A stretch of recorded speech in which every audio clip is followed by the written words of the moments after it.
Benvenuto o benvenuta. Oggi ti accompagno in una riflessione breve ma profonda.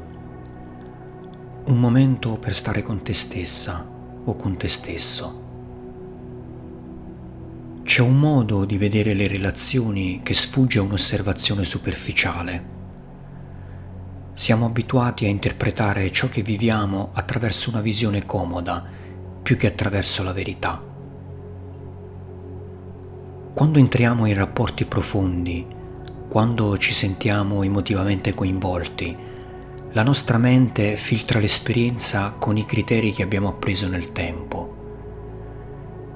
Innamorarci di qualcuno, ad esempio, può portarci a pensare che quella persona sia la risposta a tutti i nostri problemi. Perché questo ci è stato insegnato. O meglio, non abbiamo potuto o voluto imparare altro. Ci hanno detto che lo scopo della vita è affezionarci a una persona e farci amare da lei, in uno scambio che idealmente realizza l'obiettivo più grande. In tutto questo però c'è un rischio, il rischio di vivere in funzione di quella relazione. Per quanto appagante possa essere, nessun rapporto può essere tutto e soprattutto nessun rapporto dovrebbe impedirci di crescere interiormente. Soprattutto quando ci offusca la mente e ci allontana da noi stessi. Innamorarsi non è sbagliato in sé, ma mi chiedo, quante volte l'amore non è un sentimento, ma una fuga? Una via per non guardare in faccia la paura, il vuoto, la nostra solitudine più profonda. Se cerchiamo l'altro solo perché non sappiamo stare da soli, allora la nostra ricerca nasce dal bisogno, non dalla libertà. E agire dal bisogno, per quanto nobile sembri, è agire da uno spazio condizionato, costretto, limitato. E allora mi sono chiesto, qual è il prezzo della libertà? Mi sono chiesto se cercare negli altri una risposta alla mia paura, alla mia solitudine, non fosse un comodo ripiego, un'illusione travestita da amore, un modo elegante per evitare la sfida più difficile, guardare in faccia me stesso, ascoltare le mie emozioni, accoglierle. Quando ho capito che negli sguardi degli altri, soprattutto delle donne, cercavo una conferma del mio valore, il desiderio di essere accolto, desiderato, gratificato, mi sono trovato davanti a una scelta destabilizzante. Continuare a recitare, a indossare la maschera, oppure riprendere il controllo pieno di me stesso, accettando il rischio di restare con quella sensazione di vuoto, di solitudine, di vertigine. E lì ho compreso. Il vuoto è ciò che rimane quando lasciamo cadere le illusioni, quando smettiamo di rincorrere l'amore come salvezza, quando lasciamo andare anche l'ambizione di possedere, controllare, primeggiare. Allora si apre una nuova strada, una più vera. La sfida più grande non è conquistare il mondo, ma sottrarsi al gioco. Guardare negli occhi la paura, la solitudine, il desiderio e trascenderli. Non reprimerli, non negarli, ma accoglierli, accettarli, trasformarli. Accettare non significa rassegnarsi a una vita vuota, significa riconoscere ciò che è e smettere di combatterlo inutilmente. Perché la guerra contro ciò che non possiamo cambiare ci svuota, mentre l'accettazione ci risveglia. Il passaggio dal voler conquistare il mondo al voler conquistare se stessi non è immediato. richiede tempo, richiede errori, richiede dolore, perché il dolore, se abbastanza intenso, può essere la scintilla del risveglio. A volte è una relazione sbagliata che ci salva, quando fa così male da non poter più fingere, da costringerci a cambiare prospettiva. Se prima cercavi risposte negli altri, ora ti chiedi: sto cercando nell'altro qualcosa che dovrei trovare in me stesso? Finché non ti fai male, continui a rimandare il momento del confronto.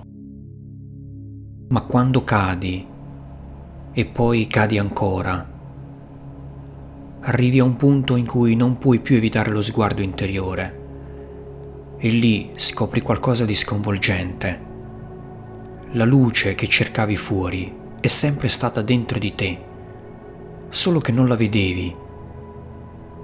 E ora quella luce illumina le ombre che cercavi di colmare con relazioni, progetti, oggetti, sogni, e capisci che sei sulla strada giusta. Ma c'è un momento delicato, un punto critico. Quando ritiri le tue proiezioni e cominci a fare davvero i conti con te stesso o te stessa, il vuoto ti travolge. Quel vuoto che prima riempivi con le illusioni, adesso bussa con violenza alla porta e il suo silenzio è assordante. Ti tenta, ti provoca, ti chiama a tornare indietro, a cercare ancora qualcosa, qualcuno che lo riempia. Ma se hai avuto anche solo una volta il coraggio di guardarlo negli occhi senza scappare, qualcosa dentro di te è cambiato per sempre. Perché il vuoto, se lo osservi senza fuggire, lo stai già attraversando. E da quel momento non potrai più tornare davvero indietro. È un processo irreversibile, ti scuoterà, ti farà male, ma non sarai mai più la stessa persona. Il vuoto diventa allora uno spazio sacro, uno spazio per l'accettazione, la ricerca, la scoperta e la crescita.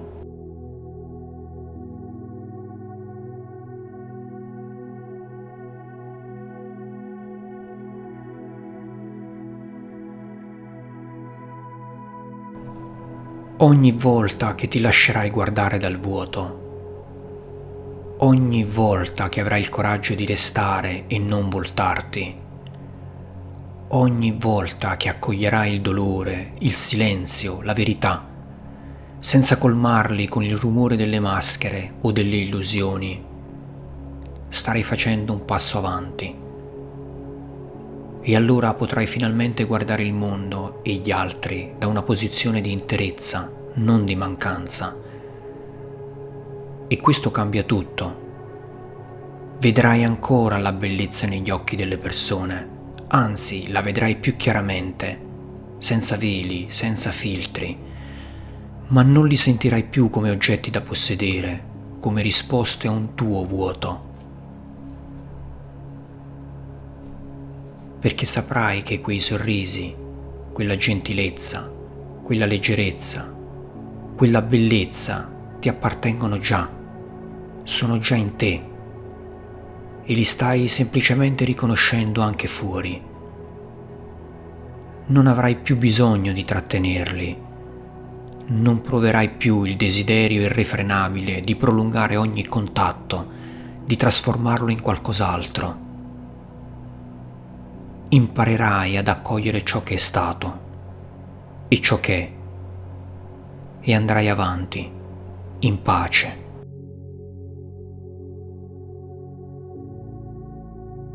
Porta con te queste parole e questo silenzio.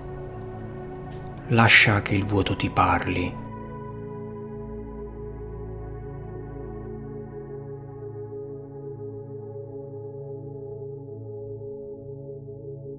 Se queste parole hanno risuonato dentro di te, se hai sentito anche solo per un attimo uno spazio aprirsi, Puoi sostenere questo cammino iscrivendoti al canale, lasciando un commento o semplicemente un segno del tuo passaggio. Ogni gesto consapevole è un filo che ci unisce in questo spazio di silenzio e verità. Grazie.